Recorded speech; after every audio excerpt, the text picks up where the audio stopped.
हज़रत बादा बिन साबित रज़ियल्लाहु ताला अन्हो जब बदर की लड़ाई में शरीक थे और लैलतुल अक़बा के 12 नकीबों में से थे।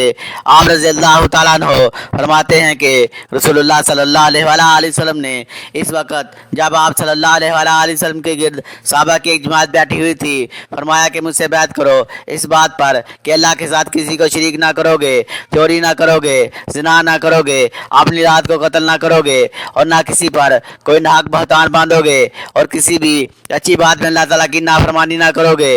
जो कोई तुम में इस आयत को पूरा करेगा तो उसका जवाब अल्लाह के ज़िम्मे है, और जो कोई इन बुरी बातों में से किसी का इर्तिकाब करे और उसे दुनिया में इस्लामी कानून के तहत सजा दी गई तो ये सजा उसके गुनाहों का अखबारा होगी। और जो कोई इनमें से किसी बात में मुतला हो गया और अल्लाह ने उसके गुनाह को छुपा लिया तो फिर उसका मामला अल्लाह के हवाले है। अगर चाहे तो वो माफ़ कर दे, अगर चाहे तो सजा दे।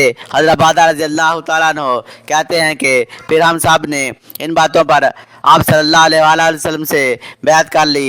हज़रत अबू सईद खुदरी रज़ियल्लाहु ताला अन्हो से रिवायत है कि रसूलुल्लाह सल्लल्लाहु अलैहि वसल्लम ने इरशाद फरमाया, जल्दी वो दौर आने वाला है कि मुसलमानों का बेहतरीन माल बकरियां होंगी जिन्हें वो लेकर फितनों से अपने दीन को बचाने के लिए पहाड़ की चोटियों और बारिश वाले मकाम पर चला जाएगा।